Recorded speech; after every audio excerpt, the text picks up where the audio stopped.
Killer on the Loose, an extract from the anthology Vivid Shades of Horror by John Wing. I enjoy travelling by train. I always have done ever since I was a boy. I love the big engines, the sound they make, and that distinctive diesel smell, the rhythmic motion that satisfies and lulls you into a state of calm repose, the large windows that give extensive views of the great British countryside sweeping by, and the fact that you can simply stretch your legs and let the cares of the world just wash over you. Yes, train is definitely the best form of transport. To be honest though, I only travel at night now. I prefer it when it's quieter, not so many people. I like to see the inky blackness through the windows, the vague and familiar shapes of the outside world, only to be interrupted by the lights of cities and towns, or the solitary house set back amongst a hill, or a car's headlights cutting through the dark as it rounds a bend in the road. I suppose I'd better say something about myself, although I won't bother you with my name. There's no point really. I'm slim and tall at 6'2". I'm bold and I have pale skin with thin lips below a narrow nose. You can't see my eyes because I always wear sunglasses. I find the lights inside the train much too stark and bright, so I never take them off. Oh, and I wear a long creamy brown coat that reaches down to my dark brown shoes. So that's me really. You'll recognise me instantly should you ever see me. Because you never know, we might cross paths. I have to admit, if we did ever bump into one another, you'd never see me again, because your death would be inevitable. I think I'd better come clean, bring it out into the open. I think that will be better for you and for me. You see, I am a killer, a murderer, an executioner, if you will. I enjoy killing. It's as easy and as simple as that. Some people enjoy cooking, photography, or walking. For me, it's killing. And my preferred weapon? A knife. To be precise, a Bowie knife with a beautifully crafted rosewood handle. It has an unswept clip at the tip of the polished carbon steel 10-inch blade. I love the feel of the 10mm thick blade. I love to hold it, even caress it, as I gently run my fingers down its shaft. It gives me quite a turn on. But it's only when I use it that it gives me the most satisfaction. A thrust here, a thrust there, a quick slice across the throat or the stomach. Then, to see the horror on my victim-stricken face, or the tangible fear etched in their eyes, only increases my pleasure. For me, it's very much an orgasmic delight. I remember the first person I killed as if it was yesterday. It was late at night on a train to somewhere.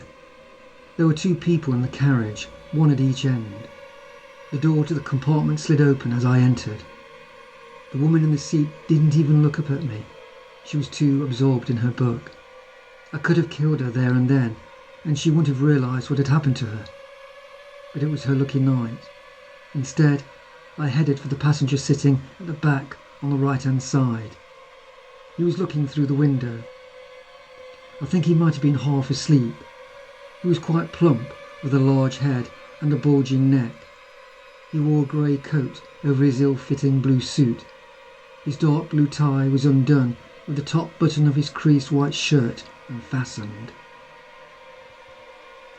I casually walked up to him and stopped.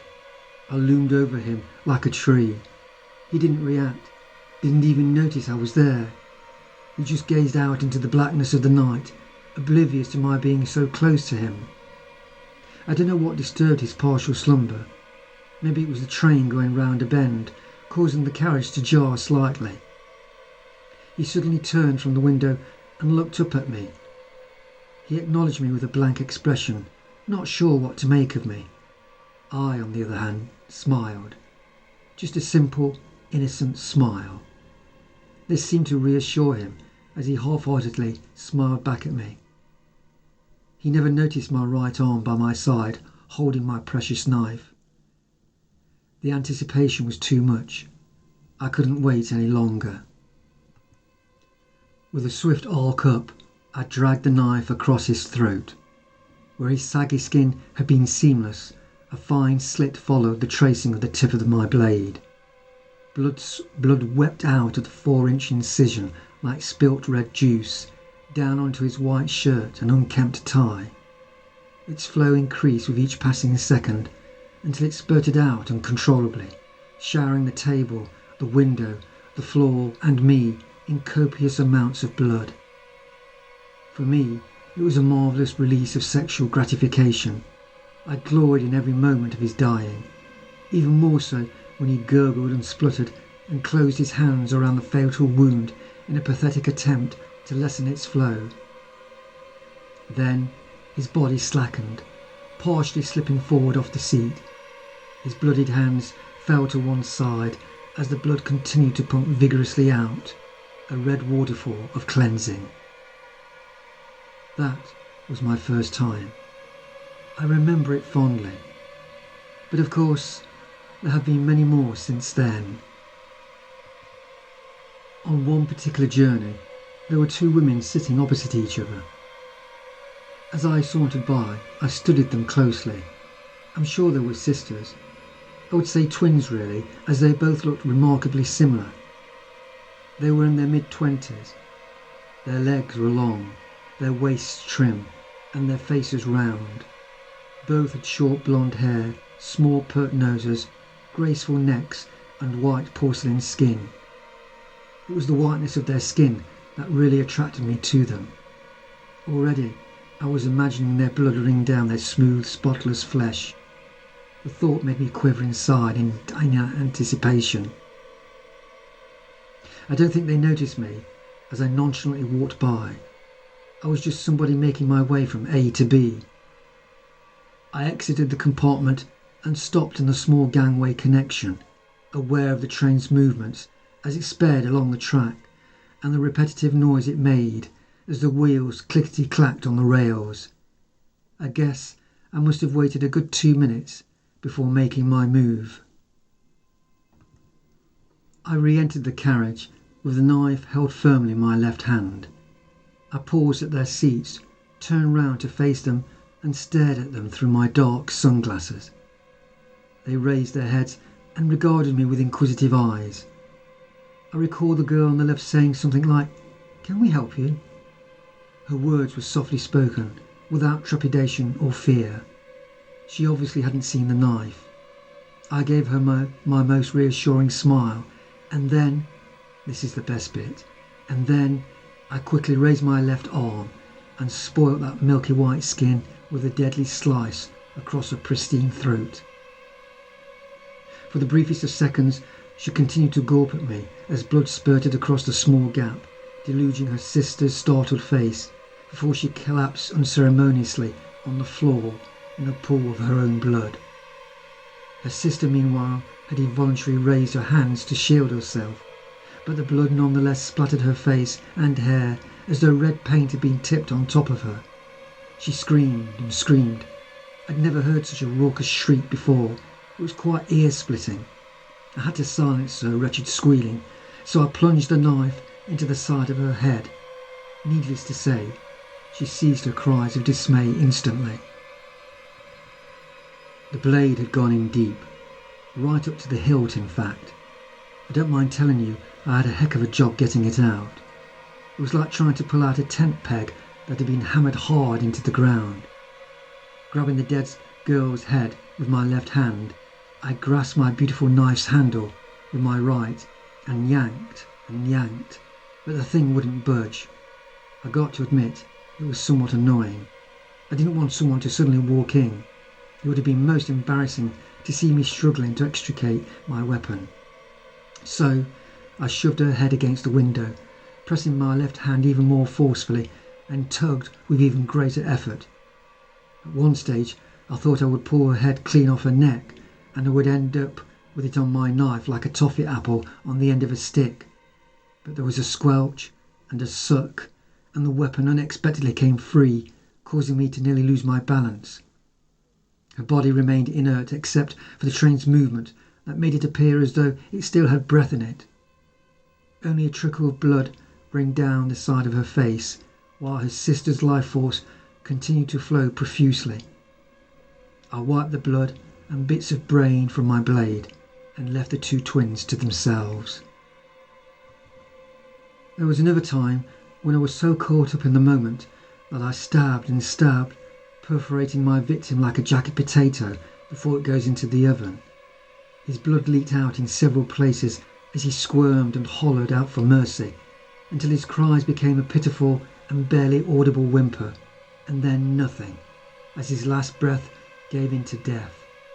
I was in such a frenzy, not even aware that he had died, that I still jabbed his fat carcass, enjoying the blade sinking into his excess blubber, while his blood splattered my face and flowed freely on the well-worn blue carpet of the carriage. Such was my preoccupation that I didn't initially notice the ticket collector. He had entered the carriage from the far end, witnessing the attack on the deceased. Now, I don't usually kill the staff, but he had disturbed me. I was really enjoying the moment, and he had ruined it. I was annoyed. No, I was livid. So incensed was I that I immediately stormed up to him. He was locked rigid, his face gawping at the mess and havoc I had caused. I guess he must have been in his early 60s. I could see the fear in his eyes as I quickly closed the distance between us. Before he could even think of moving, I was upon him. A puny cry of distress escaped his lips as I sank the knife into his stomach, twisting and turning it like an apple corer, thrusting it ever deeper into his body. His blood gushed out onto both our clothes, cascading down to our feet. He slumped towards me. I withdrew my knife, stepped back, letting his corpse crumble to the floor, landing in his own river of blood. Oh yes, now I recall my most frantic episode. The train had gone into a tunnel, and there must have been at least 6 people in the carriage. I don't know what came over me, but I was a man possessed that night. I smashed all the lights quicker than the eye can blink. Everyone was blind except for me. The hysterical screams were deafening, but that only increased my desire to thrust, to swipe, to stab indiscriminately. Oh, what bliss! I was a whirlwind of carnage, destruction and death. They didn't have anywhere to run, to hide, or even cower. They were just quivering, panic-stricken lumps of flesh. And as the train sped on into the night, a ready-made coffin for my prey, I indulged my obsession to the full. I pierced, I cut, I speared, gouging out eyes, slicing off ears, scalping heads. Their penetrating shrills of terror even drowned the noise of the train as it rushed on its journey. I was truly in my element. By the time the train exited the tunnel, I had finished. I was exhausted, but my bloodlust had been satisfied. My victims were sprawled all over that compartment, with bits of their bodies scattered everywhere like confetti, as their blood flowed and mingled with one another. A truly glorious sight. You might think me cruel, heartless monster, but it's not my fault. It really isn't. You see, I wasn't always like this. I was like you once, living, breathing, flesh and bone, until one night when I was travelling by train on my way back home to London. If you're intrigued how this story continues, it is available to download or purchase as a paperback from Amazon in my anthology, Vivid Shades of Horror.